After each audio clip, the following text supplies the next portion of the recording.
हम सभी गेट गीता परिवार की ओर से सभी को नमस्कार देना चाहते हैं। आज हम भगवद गीता के मार्गदर्शन में आत्मा और जागरूकता की ओर एक यात्रा पर निकलते हैं। यह माना जाता है कि भगवद गीता जीवन और उसके सफर के बारे में हर सवाल का जवाब रखती है। इसके छंदों में जीवन के रहस्यों के समाधान हैं। कृष्ण को परम सत्य के रूप में रखते हुए भगवद गीता हमारी गहरी आध्यात्मिक आकांक्षाओं को पूरा करती है। हम और क्या चाह सकते हैं?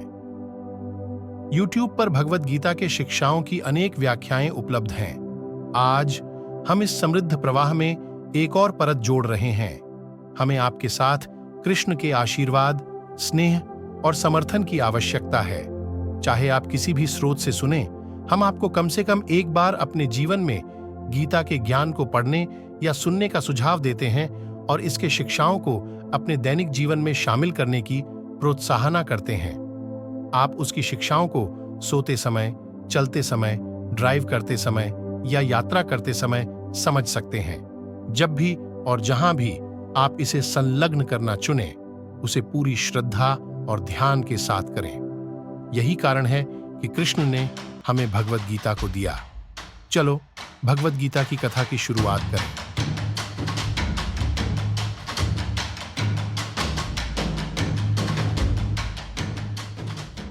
भगवद गीता, जिसे अक्सर गीता कहा जाता है, एक 700 श्लोकों की हिंदू शास्त्र है जो भारतीय महाकाव्य महाभारत का हिस्सा है।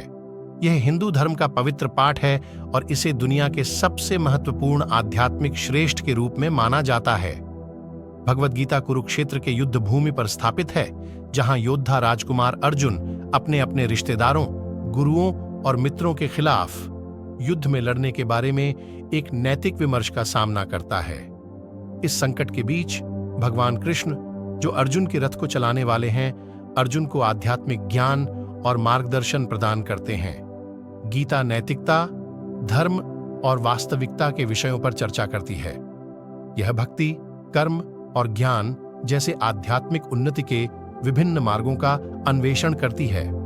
भगवद गीता के उपदेश समय के परे होते हैं और हर वर्ग के लोगों के लिए प्रासंगिक होते हैं। इसका सार्वभौमिक संदेश कर्तव्य, धर्म और निःस्वार्थ कार्य के बारे में है, जिसने इतिहास में अनगिनत व्यक्तियों को प्रेरित किया है, जिससे यह व्यक्तिगत और आध्यात्मिक विकास के लिए एक अविरल मार्गदर्शक बन गई है।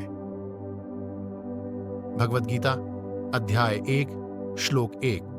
धृतराष्ट्र ने कहा, ओ संजय, कुरुक्षेत्र के पवित्र मैदान पर इकट्ठ होकर और युद्ध की इच्छा रखते हुए मेरे पुत्रों और पांडु के पुत्रों ने क्या किया? 2 सेनाएं कुरुक्षेत्र के युद्ध भूमि पर एकत्रित हो गई थीं, जो एक अटल युद्ध के लिए तैयार थीं। फिर भी इस श्लोक में राजा धृतराष्ट्र ने संजय से पूछा कि उनके पुत्र और उनके भाई पांडु के पुत्र युद्ध भूमि पर क्या कर रहे थे। यह स्पष्ट था कि वे युद्ध करेंगे, तो फिर उन्होंने ऐसा प्रश्न क्यों पूछा? धर्म क्षेत्र के शब्दों का उपयोग करने वाले धृतराष्ट्र का उस संकट को दिखाता है जो उन्हें अनुभव हो रहा था। कुरुक्षेत्र को अर्जुवेद के राष्ट्रीय पाठ्यक्रम शतपथ ब्राह्मण में कुरुक्षेत्रम देव यज्ञम कहा गया है, जो कि कुरुक्षेत्र देवताओं का यज्ञ भूमि है। इसलिए यह धर्म को पोषित करने वाली पवित्र भूमि के रूप में मानी जाती थी। धृतराष्ट्र को डर था कि पवित्र भूमि उनके पुत्रों के मनोविज्ञान को प्रभावित कर सकती है। यदि यह विवेक की क्षमता को जागरूक करती, तो वे अपने चचेरे भाइयों को मारने से हाथ परेशान हो सकते थे और संधि का प्रस्ताव कर सकते थे। एक शांतिपूर्ण व्यवस्था का अर्थ था कि पांडव उनके लिए एक बाधा बने रहेंगे। उन्हें इन संभावनाओं से बड़ा असंतोष था। इसके बजाय उन्हें यह चाहिए था कि यह युद्ध हो। वह युद्ध के परिणाम के बारे में अनिश्चित थे, फिर भी अपने पुत्रों के भाग्य को तय करना चाहते थे। इसलिए उन्होंने संजय से युद्ध भूमि पर 2 सेनाओं के क्रियाकलापों के बारे में पूछा। संजय ने कहा, पांडव सेना को सैन्य व्यवस्था में खड़ा देखकर राजा दुर्योधन अपने गुरु द्रोणाचार्य के पास गया और निम्नलिखित शब्दों का उपयोग किया। संजय ने धृतराष्ट्र की चिंता को समझा, जो यह सुनिश्चित करना चाहते थे कि युद्ध होगा। संजय ने उनकी चिंता को दूर करने की कोशिश की और सूचित किया कि पांडव सेना युद्ध के लिए सैन्य व्यवस्था में खड़ी है, तैयार है। फिर उसने उन्हें बताया कि उनका बेटा दुर्योधन युद्ध भूमि पर क्या कर रहा था। क्योंकि राजा धृतराष्ट्र अंधे थे, इसलिए उनका बड़ा बेटा दुर्योधन वास्तव में हस्तिनापुर का राजा माना जाता था। महाभारत में उसे बहुत कठोर, अहंकारी, दुष्ट और क्रूर बताया गया है। बचपन से ही उसके पांडवों से बहुत नफरत थी और उन्हें नीचा दिखाने के लिए कोई भी मौका नहीं छोड़ा। उसे पता था कि पूरे हस्तिनापुर के राज्य पर नियंत्रण पाने के लिए उन्हें हटाना जरूरी है। हालांकि जब वह युद्ध भूमि पर खड़ा हुआ तो उसने देखा कि पांडव सेना ने बड़े पैमाने पर सैन्य इकट्ठा किया है, तो वह हैरान हो गया। उसने पांडवों का अधिक सैन्य और उनकी सामरिक ताकत का अंदाजा नहीं लगाया था। दुर्योधन अपने गुरु द्रोणाचार्य के पास श्रद्धा भाव का प्रस्ताव करने का दिखावा करते हुए आया, लेकिन उसका वास्तविक उद्देश्य अपने उद्वेग को कम करना था। उसका गुरु के प्रति यह कदम भी दिखाता है कि पांडव सेना की विशाल सैन्य और उसको हताश कर देने वाला युद्ध क्षेत्र उसे घबरा दिया था और अब वह इस युद्ध के परिणाम से डर रहा था। दुर्योधन ने कहा, आदरणीय गुरु, देखें, पांडु पुत्रों की शक्तिशाली सेना को जो आपके ही प्रतिभाशाली शिष्य द्रुपद के पुत्र धृष्टद्युम्न द्वारा युद्ध के लिए कुशलता से संविभाजित की गई है। दुर्योधन ने द्रोणाचार्य से कहा कि पांडव सेना के कुशलतापूर्वक व्यवस्थित सैन्य श्रेणी को देखें जो उनके सेनापति धृष्टद्युम्न द्वारा नेतृत्व है, जो द्रुपद के पुत्र हैं। वह भी द्रोणाचार्य को एक पास गलती की याद दिला रहा था। कई साल पहले द्रोणाचार्य ने पांडवों के साथ मिलकर राजा द्रुपद को एक युद्ध में हराया और उनके राज्य का आधा भाग ले लिया था। अपनी हार का प्रतिशोध लेने के लिए द्रुपद ने एक यज्ञ किया था ताकि वह एक पुत्र प्राप्त कर सके। धृष्टद्युम्न उस यज्ञाग्नि से जन्मा था। उसे एक वरदान मिला था कि वह भविष्य में द्रोणाचार्य को मार डालेगा। हालांकि द्रोणाचार्य इस बात को जानते थे, फिर भी जब धृष्टद्युम्न के सैन्य अभ्यास के लिए उनके पास आया था तो वे बहुत विनम्रता से स्वीकार किया और अपनी सारी ज्ञान उसके शिष्य को न्यायपूर्वक दी। दुर्योधन द्रोणाचार्य को याद दिला रहा था कि हालांकि धृष्टद्युम्न उनके शिष्य थे, वे भी द्रुपद के पुत्र थे जिन्हें उन्हें मारने का वरदान मिला था। उन्हें यह सुनिश्चित करना चाहिए था कि जैसा पहले हुआ था उसी प्रकार अब वह युद्ध भूमि पर भी अपने शिष्यों के प्रति कोमल न हो जाएं। उनकी पंक्तियों में कई शक्तिशाली योद्धा हैं, जैसे कि युयुधान, विराट और द्रुपद, जो शक्तिशाली धनुष धारण करते हैं और युद्ध कौशल में भी भीम और अर्जुन के समान हैं। वहां धृष्टकेतु, चेकितान, काशी के धूर्धर्ष राजा, पुरुजित, कुंतीभोज और शैभ्य जैसे कई योद्धा हैं। सबसे श्रेष्ठ मनुष्य। उनकी पंक्तियों में उनके पास भी बहादुर युद्धामन्यु, वीर उत्तमौजा, सुभद्रा के पुत्र और द्रौपदी के पुत्र हैं, जो सभी महारथी हैं। दुर्योधन के लिए उसकी चिंता के कारण पांडव सेना उसे वास्तव में से अधिक बड़ी लग रही थी। उसने कभी नहीं सोचा था कि उसके प्रतिद्वंद्वी इतने योद्धाओं का सैन्य एकत्रित करेंगे जो युद्ध में भयानक होंगे। आगामी आपदा के भय से उसने पांडव पक्ष पर इकट्ठे होने वाले सभी महारथियों, जो 1000 सामान्य योद्धाओं के बराबर शक्ति में हैं, के नामों की गिनती शुरू की। वे सभी असाधारण वीर हैं और महान युद्ध नेता हैं, जो उसके भाई अर्जुन और भीम के समान साहसी हैं। हे द्विजोत्तम, हमारी ओर से प्रमुख सेनाध्यक्षों के बारे में भी सुनो, जो नेतृत्व के लिए विशेष रूप से योग्य हैं। मैं अब तुम्हें उनके नाम बताता हूं। द्रोणाचार्य सेना विज्ञान के शिक्षक थे और वास्तव में एक योद्धा नहीं थे। हालांकि वह कौरव सेना के कमांडरों में से एक थे। एक अविनयशील दुर्योधन ने अपने ही गुरु की निष्ठा पर संदेह किया। चालाक दुर्योधन ने अपने गुरु को जानकर द्रोणाचार्य को विशेष रूप से द्विजोत्तम कहा। 2 बार जन्मे ब्राह्मणों में उत्तम। माता के गर्भ से जन्म लेने पर मनुष्य संस्कारहीन होने के कारण पशु तुल्य ही होता है।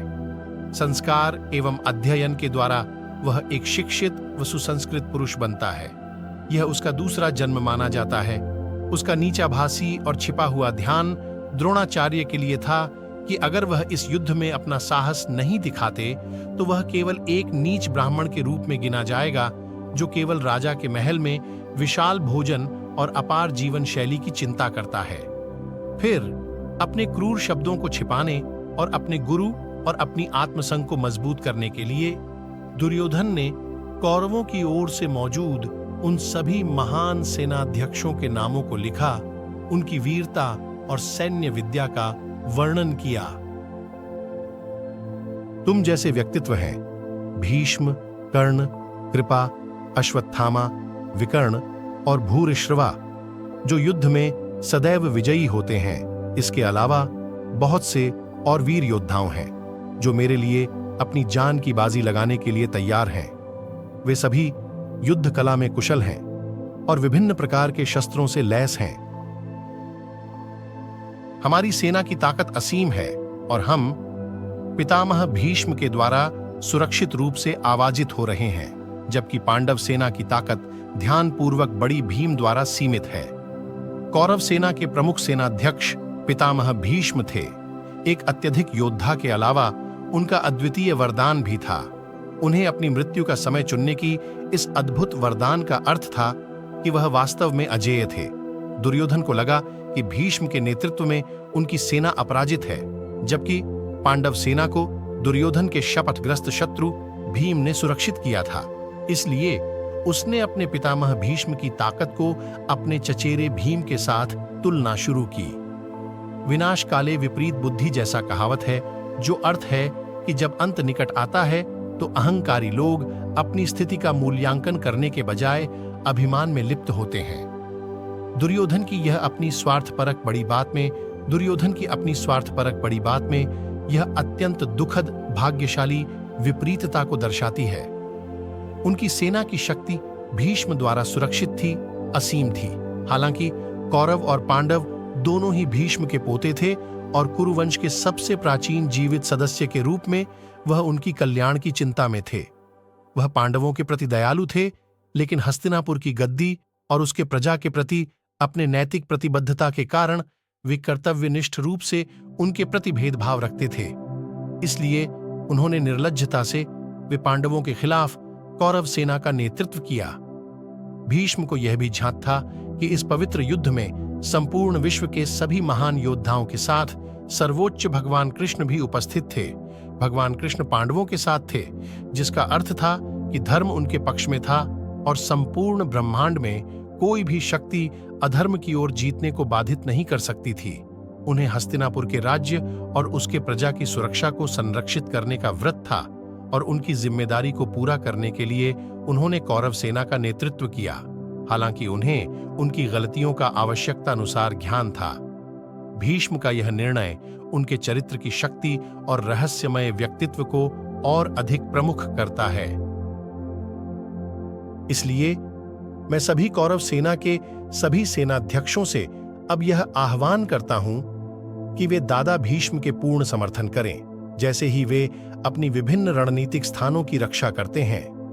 दुर्योधन ने सभी कौरव सेना के सेनाध्यक्षों को यह सुनिश्चित करने के लिए आह्वान किया कि वे दादा भीष्म के चारों ओर हों और उन्हें पूर्ण समर्थन दें, जबकि वे अपने अपने रणनीतिक स्थानों की रक्षा करते हैं। दुर्योधन ने भीष्म की अप्रत्याशितता को लाभ के रूप में देखा और इसे अपनी सेना के लिए शक्ति और प्रेरणा के रूप में उपयोग करना चाहा। तब कुरुवंश के महान वृद्ध पितामह भीष्म, गौरवशाली गुरु भीष्म ने सिंह की तरह गर्जन की और अपनी शंख को बहुत जोर से बजाया।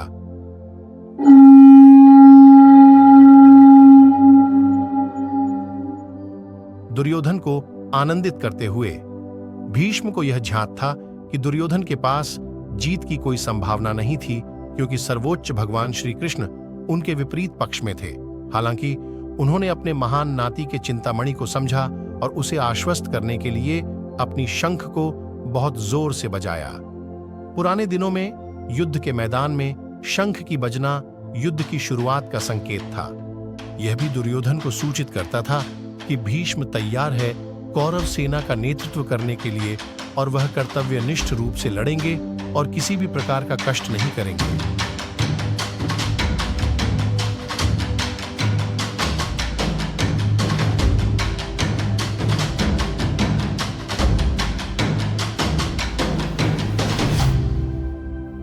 तब शंख, ढोल, नगाड़ा, तुरही और सींग अचानक बजने लगे और उनकी संयुक्त ध्वनि अत्यंत भारी थी।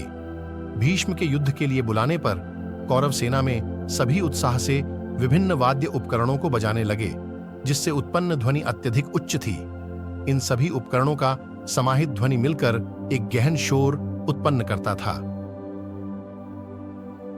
तब पांडव सेना की मध्यवर्ती में, जो एक शानदार रथ पर सफेद घोड़ों द्वारा खींचा जा रहा था, माधव और अर्जुन ने अपने दिव्य शंखों को बजाया। कौरव सेना का हलचल कम होने लगा था। फिर पांडवों की ओर से एक भव्य रथ पर बैठे हुए सर्वोच्च भगवान श्री कृष्ण और अर्जुन दोनों ने निडरता से अपने शंखों को बजाया, जो पांडव सेना की उत्साह को भी प्रेरित किया। यहाँ संजय ने भगवान श्री कृष्ण को माधव कहा है। ये दो शब्दों का संयोजन है। मां, जो संपत्ति की देवी लक्ष्मी को दर्शाता है, जो संपत्ति की देवी और धवपति के लिए प्रयोग किया जाता है। देवी लक्ष्मी भगवान विष्णु की पत्नी है, जो श्री कृष्ण के कई रूपों में से एक है। यह छंद इस बात का संकेत करता है कि संपत्ति की देवी पांडवों के साथ थी और उनके ध्वजवाहक बने हुए थे, और उनके आशीर्वाद से वे इस युद्ध में विजयी होंगे और जल्द ही अपने राज्य को पुनः प्राप्त करेंगे। राजा पांडु के पुत्रों को पांडव कहा जाता है और यह 5 भाइयों में से किसी के लिए प्रयोग किया जा सकता है। इस छंद में जिस पांडव का उल्लेख किया गया है वह अर्जुन है, जो 5 के बीच तीसरा है। वह एक शक्तिशाली योद्धा और एक उत्कृष्ट धनुर्धारी था। उसका शानदार रथ अग्नि की ओर से एक उपहार था, जो देवी अग्नि, आग की स्वर्गीय देवी का उपहार था। ऋषिकेश ने अपनी शंख को बजाया, जिसे पंचजन्य कहा जाता है, और अर्जुन ने देवदत्त को बजाया। भीम, जो भूख लगाने वाला और हेरक्यूलियन कार्यों का करता था, ने अपनी शक्तिशाली शंख को बजाया, जिसे पौंड्र कहा जाता है। इस छंद में श्री कृष्ण को ऋषिकेश के रूप में संदर्भित किया गया है, जिसका अर्थ है मन और इंद्रियों के स्वामी। श्री कृष्ण सभी के मन और इंद्रियों के परम श्रववामी हैं।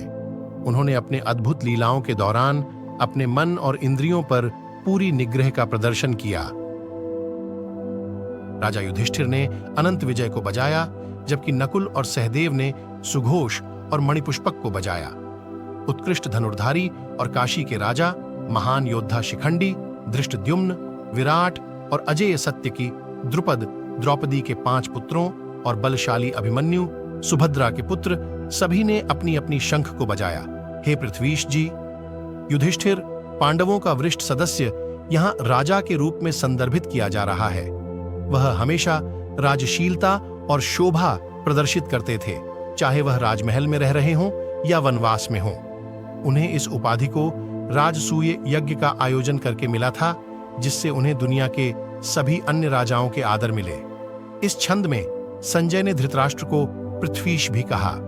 इस उपनाम का असली कारण उसे उसके देश के शासक के रूप में उसके कर्तव्यों को याद दिलाना था। इस युद्ध में दोनों पक्षों से कई राजा और राजकुमार भाग ले रहे थे, जैसे कि पृथ्वी का समूह 2 दलों में विभाजित हो गया था। यह सुनिश्चित था कि यह विशाल युद्ध अपरिवर्तनीय विनाश का कारण बनेगा। इस समय केवल वह व्यक्ति ही था जो इस युद्ध को रोक सकता था, और संजय जानना चाहता था कि क्या वह ऐसा करने के इच्छुक थे। भीष्म द्वारा बजाए गए विभिन्न शंखों की भयंकर ध्वनि आकाश और पृथ्वी में गूंज गई और आपके पुत्रों के दिलों को तोड़ डाला। हे धृतराष्ट्र, संजय ने धृतराष्ट्र को संदेश दिया कि पांडव सेना की विभिन्न शंखों की भयंकर ध्वनि से उनके पुत्रों के दिलों को तोड़ डाल रही थी, जबकि उन्होंने ऐसी कोई प्रतिक्रिया नहीं दी जब कौरव शोर मचा रहे थे।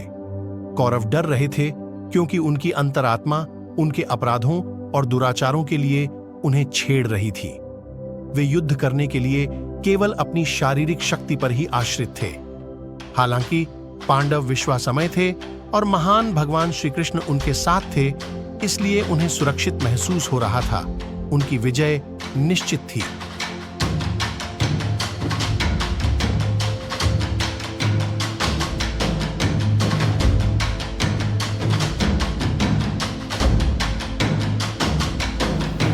उस समय पांडु के पुत्र अर्जुन, जिनके रथ के ध्वज पर हनुमान का चिन्ह था, ने अपना धनुष उठाया। आपके पुत्रों को उनके खिलाफ लगाए जाने को देखकर हे राजन, अर्जुन फिर श्री कृष्ण से निम्नलिखित शब्दों में बोले। यहां संजय ने अर्जुन को एक और नाम कपिध्वज से संदर्भित किया है, जिसका अर्थ होता है मंगल ध्वज वाला।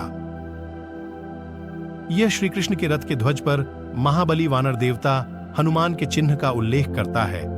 एक बार अर्जुन अपनी धनुर्धारी कलाओं पर बहुत अहंकारी हो गए थे और श्री कृष्ण को चिढ़ाते हुए कहा था, मैं नहीं समझता कि भगवान राम के समय में बंदर इतनी मेहनत से भारी पत्थरों से भारत से लंका तक पुल क्यों बना रहे थे। अगर मैं वहां होता तो मैं तीरों का पुल बना देता। ज्ञानी भगवान ने उनसे कहा, ठीक है, अब अपना पुल दिखाओ। बहुत होशियारी से अर्जुन ने हजारों तीर छोड़े और एक विशाल पुल बना दिया। अब इसका समय परीक्षण करने का था। श्री कृष्ण ने बड़े हनुमान को काम के लिए बुलाया। हनुमान जैसे ही पुल पर चलने लगे, वह उसके पैरों के नीचे से टूटने लगा। अर्जुन ने अपनी भूल का एहसास किया। उसका तीरों का पुल राम की भारी सेना का वजन नहीं उठा सकता था। उन्होंने माफी मांगी। उसके बाद हनुमान ने अर्जुन को विनम्र रहने और अपनी कलाओं पर गर्व न करने का उपदेश दिया। उन्होंने अर्जुन को एक वरदान भी दिया कि महायुद्ध के दौरान वह अपने रथ पर बैठ जाएंगे। इसलिए अर्जुन के रथ का ध्वज महान हनुमान का चिन्ह लिया गया। अर्जुन ने कहा, हे अच्युत, कृपया मेरे रथ को दोनों सेनाओं के बीच में ले जाइए, ताकि मैं इस महायुद्ध में लड़ने वाले योद्धाओं को देख सकूं। अर्जुन एक कुशल योद्धा थे और सबसे शक्तिशाली हनुमान उनके शानदार रथ पर बैठे थे। इसके अतिरिक्त उनकी परम भक्ति श्री कृष्ण की ओर थी, जिसका परिणाम था कि भगवान खुद अर्जुन के रथ सवार बन गए थे। यहां अर्जुन गाड़ी में बैठे हुए श्री कृष्ण को निर्देश दे रहे थे। उन्होंने प्रभु को अच्युत कहा, अर्थात सबसे विश्वसनीय व्यक्ति, और उनसे रथ को युद्ध के मध्य में रखने की अनुरोध किया। मुझे उनको देखना है जो धृतराष्ट्र के दुष्ट सोते के पक्ष में युद्ध करने आए हैं, जिन्होंने उसको खुश करने के लिए इस काम में लिया है। अर्जुन निडर थे। परमात्मा उनके रथ का सारथी थे। उनका दृष्टिकोण था कि पांडवों को हस्तिनापुर के आधे राज्य का वारिष्ठ अधिकार था, लेकिन धृतराष्ट्र के दुष्ट पुत्र कौरवों ने उनके साथ यह साझा करने को स्वीकार नहीं किया था। अर्जुन युद्ध के लिए तैयार थे। उन्हें वापस मिलने वाला था जो उनका सही था, और उनके सभी पिछले अन्यायों के लिए उन्हें सजा देने के लिए तैयार थे। उनका रथ क्षेत्र के बीच में रखने का अनुरोध उन्हें कौरव सेना को और अच्छी तरह से देखने के लिए था। अर्जुन चाहते थे कि वे सभी उन लोगों को देखें जिन्होंने अन्याय के पक्ष में चुना था। उन्हें सभी को समान रूप से सजा देनी थी, क्योंकि वे गलत ओर मुड़े हुए थे। उनमें से कोई भी क्षमा नहीं किया जाएगा। संजय ने कहा, हे धृतराष्ट्र, जैसा कि अर्जुन ने उससे कहा, जो निद्रा का विजयी है। श्री कृष्ण ने तब उस शानदार रथ को दोनों सेनाओं के बीच में खींचा।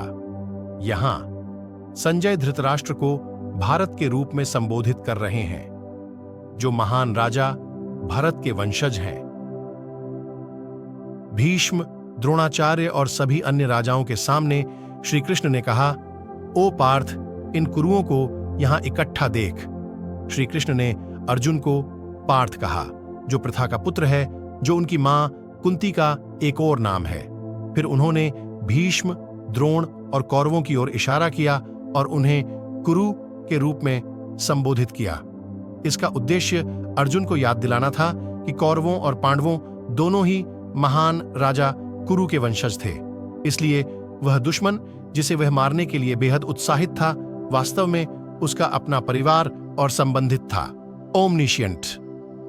भगवान अर्जुन के मन में भ्रम के बीज को बो रहे थे, जिसे बाद में हटाने के लिए वे उस धर्म ग्रंथ के लिए भूमि तैयार कर रहे थे जो उन्होंने बाद में प्रचारित किया, भगवद गीता, जो कलियुग में भविष्य की पीढ़ियों को लाभ पहुंचाएगा।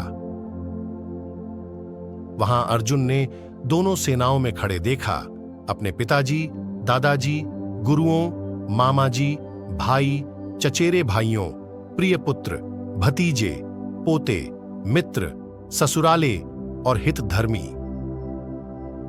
अपने सभी रिश्तेदारों को वहां मौजूद देखकर कुंती के पुत्र अर्जुन को दया और गहरे दुख से व्याप्त हो गया और वह निम्नलिखित शब्दों को कहा। श्री कृष्ण के वचनों का अर्जुन पर इच्छित प्रभाव हुआ। युद्ध भूमि के दोनों पक्षों की सेनाओं को देखकर उनका मन डूब गया।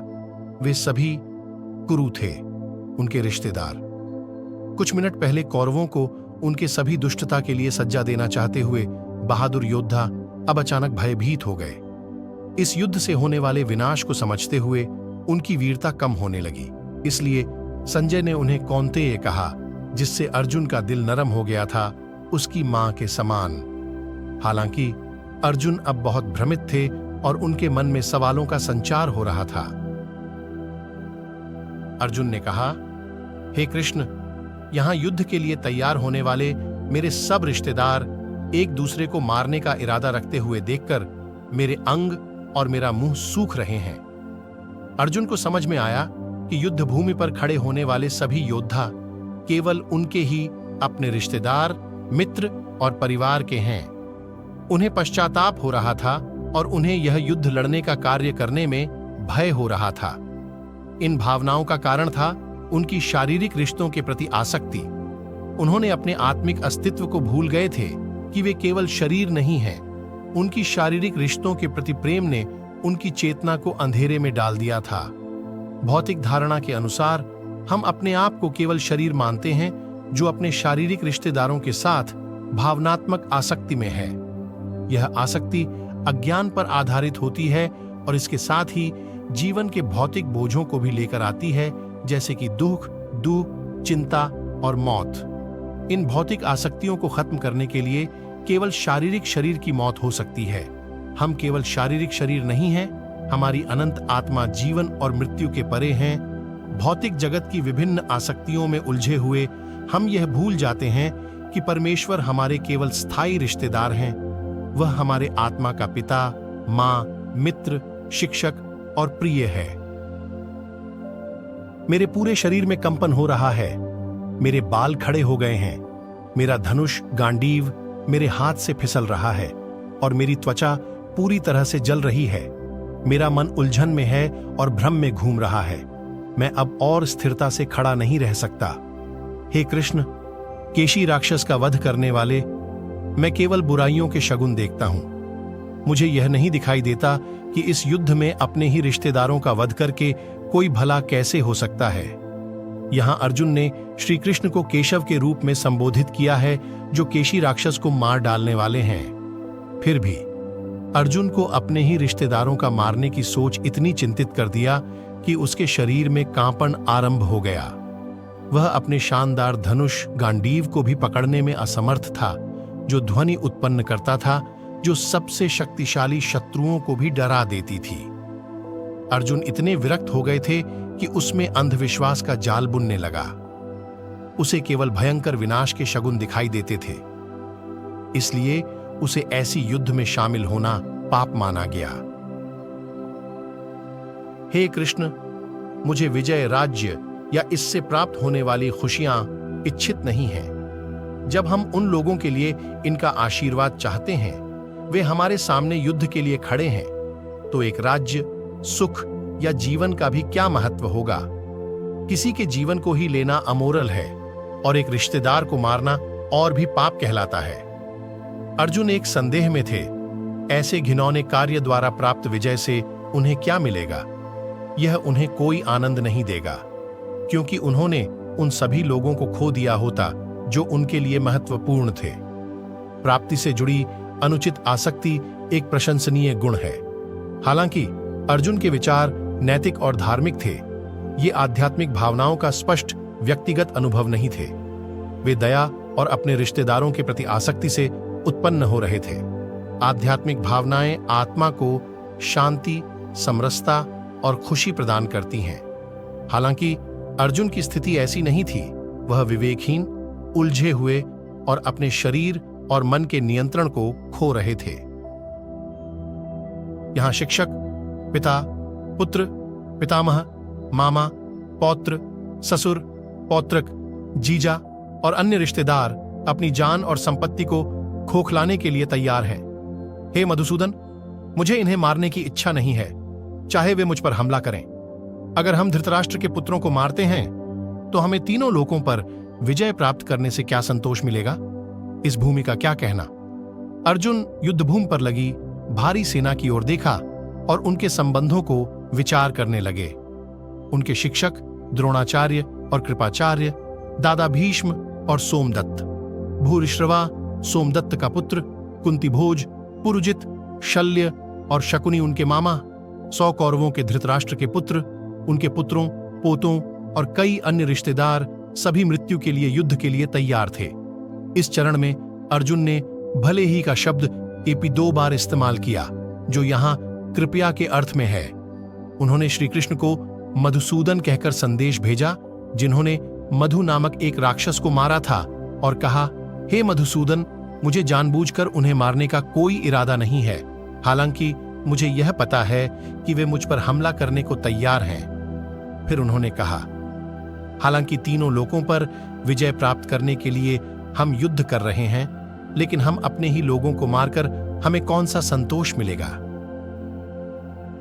सब जीवों के पालनकर्ता, हे धृतराष्ट्र के पुत्रों को मारकर हमें कौन सा सुख मिलेगा? चाहे वे हम पर हमला करने वाले हों, अगर हम उन्हें मारते हैं तो निश्चित रूप से हमें पाप का दोष पड़े डढ़ेगा। इसलिए हमारे अपने चाचे धृतराष्ट्र के पुत्रों और मित्रों को मारना उचित नहीं है। हे माधव, कृष्ण, हम अपने ही संबंधियों को मारकर हम कैसे खुश रह सकते हैं? पिछली श्लोकों के समान अर्जुन फिर से शब्द भले ही का उपयोग करके अपने संबंधियों को मारने की अपनी असहमति को स्पष्ट करते हैं। श्री कृष्ण को जनार्दन, लोगों के पालनकर्ता के रूप में पता करके उन्होंने कहा, यहां तक कि मुझे यह जानकर भी कि वे हम पर हमला करने को तैयार हैं, मुझे लगता है कि मेरे चाचे धृतराष्ट्र के पुत्रों को मारना एक पाप होगा। फिर उन्होंने उन्हें माधव, देवी लक्ष्मी के पति के रूप में संदेश भेजा। हमारे प्रियजनों और संबंधियों को मारना हमारे लिए उचित नहीं है। ऐसा करके हम कैसे कभी भी खुश रह सकते हैं? सर्वोत्तम परिस्थितियों में भी किसी की जीवन लेना एक गंभीर पाप माना जाता है, जो बाद में अपराध का एहसास कराता है। वेद कहते हैं, मां हिंस्यात् सर्वभूतानि, किसी भी जीव को न रण करो। अगर यह नियमित स्थिति में हो तो हिंसा किसी भी रूप में पाप है और अहिंसा एक उत्कृष्ट गुण है। अर्जुन के मामले में यद्यपि दुश्मन के गलत कार्य अपरिहार्य थे, लेकिन उन्हें अपने रिश्तेदारों को मारने को दोषी समझने का इच्छुक नहीं था। हालांकि वासिष्ठ स्मृति श्लोक 3:19 के अनुसार 6 परिस्थितियों के अंतर्गत हमला करना स्वीकार्य है। उनके साथ जो उनकी संपत्ति को आग लगा दी, उन्होंने जहर दिया, हत्या की साजिश रची, उनकी संपत्ति लूटी, उनकी स्त्रियों का अपहरण या अपमान किया या उनके राज्य को छीना। मनुस्मृति 8:3-8 में भी यह कहा गया है कि किसी को स्वतंत्रता में आक्रमण करने वाले को मारना एक पाप नहीं है। सब जीवों के पालनकर्ता, हे धृतराष्ट्र के पुत्रों को मारकर हमें कौन सा सुख मिलेगा? चाहे वे हम पर हमला करने वाले हों, अगर हम उन्हें मारते हैं तो निश्चित रूप से हमें पाप का दोष पड़ डढ़ेगा। इसलिए हमारे अपने चाचे धृतराष्ट्र के पुत्रों और मित्रों को मारना उचित नहीं है। हे माधव, कृष्ण, हम अपने ही संबंधियों को मारकर हम कैसे खुश रह सकते हैं? पिछली श्लोकों के समान अर्जुन फिर से शब्द भले ही का उपयोग करके अपने संबंधियों को मारने की अपनी उनके विचार लोभ से अधिक बलवान हैं, और वे अपने संबंधियों को नष्ट करने या दोस्तों पर धोखा देने में कोई दोष नहीं देखते। फिर भी हे जनार्दन, कृष्ण, हम जो अपने संबंधियों को मारने में अपराध को स्पष्ट रूप से देख सकते हैं, हमें इस पाप से दूर क्यों नहीं हट जाना चाहिए? अर्जुन एक प्रतिष्ठित योद्धा थे, लेकिन उनकी धार्मिक प्रवृत्ति के कारण वे जब भी संभव होता हिंसा से बचने का प्रयास करते थे। इसके साक्षात्कार का अच्छा उदाहरण वह महाभारत युद्ध के अंत में हुआ था। दुर्योधन को गंभीर चोट आई थी और कौरव सेना में कुछ ही योद्धा शेष रह गए थे। उनमें से एक था अश्वत्थामा। उसने अपने पिता द्रोणाचार्य और अपने मित्रों कौरवों की मौत का बदला लेना चाहा। रात के समय जब सभी सोए हुए थे, उसने पांडवों के शिविर में गुप्त रूप से गुस्सा और एक खूनी मारपीट की। इस हमले में कई योद्धा सहिता द्रौपदी के 5 पुत्रों की मौत हो गई। पांडव, द्रौपदी और श्री कृष्ण उस रात कैंप में नहीं थे। जब वे शिविर में लौटे तो वे व्याकुल हो गए। अर्जुन अश्वत्थामा के पीछे गए, उसको पकड़ा और उसे द्रौपदी के पैरों के सामने फेंक दिया, जो अपने छोटे बच्चों की मौत का दुख कर रही थी। भीम को गुस्सा आया और उसे तुरंत मारना चाहा, लेकिन द्रौपदी उदार और क्षमाशील प्रकृति की कोमल हृदय वाली महिला थी। उन्होंने कहा कि अश्वत्थामा उनके गुरु द्रोणा का पुत्र और एक ब्राह्मण था, इसलिए उन्हें क्षमा करनी चाहिए। अर्जुन अगला क्या करें, यह समझने के लिए श्री कृष्ण से मार्गदर्शन चाहते थे, जिन्होंने फिर कहा, एक सम्माननीय ब्राह्मण को स्थायी रूप से नीचा भील भी क्षमा की जानी चाहिए, लेकिन जो व्यक्ति एक घातक हथियार के साथ मारने के लिए आता है, उसे निश्चित रूप से सजा मिलनी चाहिए। अर्जुन को समझ आ गया कि भगवान का क्या अर्थ है। उन्होंने अश्वत्थामा को नहीं मारा, बजाय इसके उन्होंने उसके ब्राह्मण की शिखा काटी, उसके माथे से भारी शक्ति की मोती निकाली और उसे जाने दिया। जो ब्राह्मण हवन करने वाला, पारिवारिक पुरोहित, गुरु, मामे, अतिथि, निर्धन बच्चे, बड़े व्यक्ति, डॉक्टर या संबंधी होते हैं, उनके साथ मतभेद करना उचित नहीं है। अर्जुन जानते थे कि अपने संबंधियों की हत्या करना एक महापाप है। उन्होंने श्री कृष्ण से कहा, लोभ उन्हें, कौरवों को अंधा कर दिया है और वे नहीं समझते हैं कि अपने संबंधियों और दोस्तों को मारना एक महापाप है।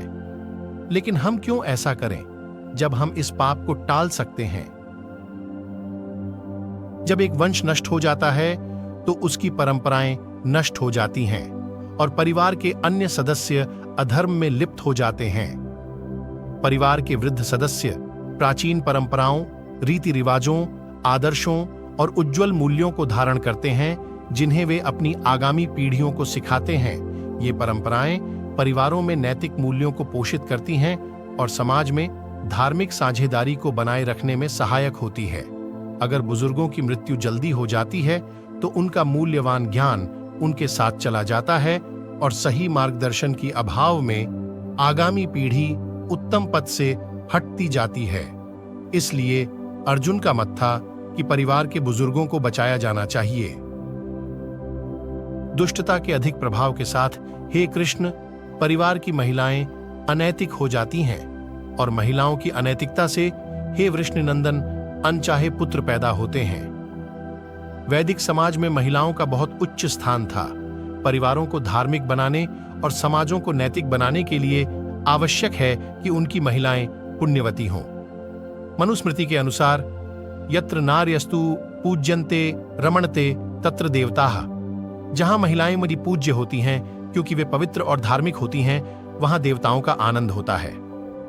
अर्जुन चिंतित हो गए और समझने लगे, बुजुर्गों के मार्गदर्शन और संरक्षण के अभाव में समाज के साथ क्या होगा। परिवार की महिलाएं भटक सकती हैं। इसलिए अर्जुन ने श्री कृष्ण से कहा कि अगर परिवार की महिलाएं अनैतिकता की ओर मुड़ जाएं और व्यभिचार करें तो वे अवैध पुत्रों को जन्म देंगी।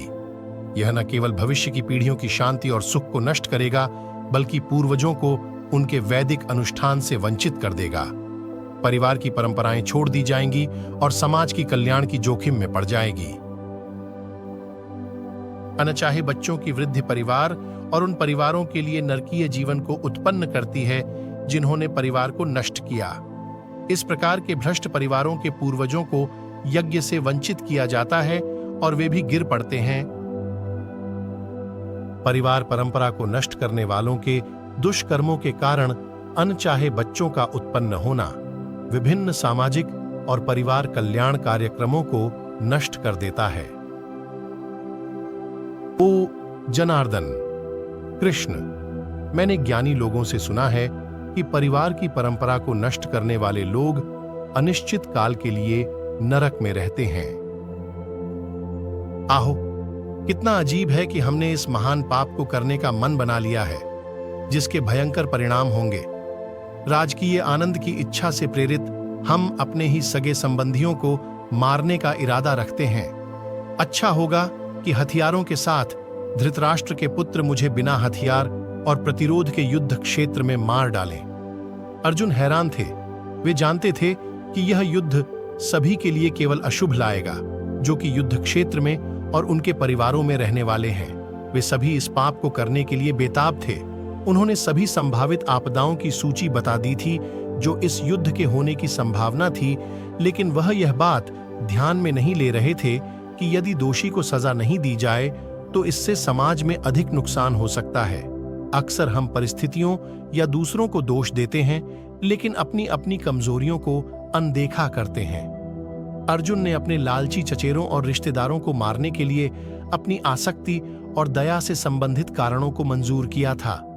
वे मानते थे कि इन्हें मारना पाप है क्योंकि वे उनके रिश्तेदार थे, लेकिन उन्हें यह एहसास नहीं था कि उनकी भावनाएं वास्तव में भौतिक हैं और ट्रांसेंडेंटल नहीं। दया के मोह में अंधे होकर उन्होंने अपने योद्धा के धर्म को भूल गए थे, यह कि वे इस भौतिक शरीर से परे थे। उनका मोह एक बिंदु तक पहुंच गया था जहां वे अपने हथियार गिरा देने को तैयार थे और अपने दुश्मन को अवसर देते कि वह उन्हें अखंड और निर्दयी हालत में मार दे। संजय ने कहा, अर्जुन ऐसा कहकर अपना धनुष और तीर छोड़ दिया और अपने रथ की सीट पर ध्यान में डूबे हुए बैठ गए। उनका मन दुख और शोक से भर गया। अर्जुन की युद्ध करने में अनिच्छा अब अपने शीर्ष कोट तक पहुंच चुकी थी। उन्होंने अब अपनी शोक में आत्मसमर्पण किया और गहरी निराशा में ढल गए। उनकी यह स्थिति उनके अपने सांसारिक आसक्तियों का नतीजा था और इसने उनकी कर्तव्यों के प्रति उनकी अपनाई उपेक्षा को उत्पन्न किया। ये किसी के लिए पूज्य और भगवान की भक्ति और आत्मसमर्पण का सर्वोत्तम उदाहरण माने जाने वाले व्यक्ति के लिए पूरी तरह से अप्रत्याशित व्यवहार था। वास्तव में युद्ध से पहले जब दोनों पक्ष सेनाएं अपनी सेनाओं को संगठित कर रहे थे, यदु सेना के समस्त सशस्त्र बल और निरस्त भगवान श्री कृष्ण के बीच चुनाव दिया गया। अर्जुन ने भगवान को चुना क्योंकि उनका उस पर पूर्ण विश्वास था। इस बिंदु पर यह ध्यान देने का समय आ चुका है कि अर्जुन वास्तव में कौन थे। वे निश्चित रूप से कोई अविद्यावान आध्यात्मिक ज्ञान से रहित नहीं थे। उनके देवत्वीय पिता इंद्र थे, स्वर्ग के राजा। अर्जुन उनके आवास में गए थे और उनसे और अन्य देवताओं से कई वरदान प्राप्त किए थे।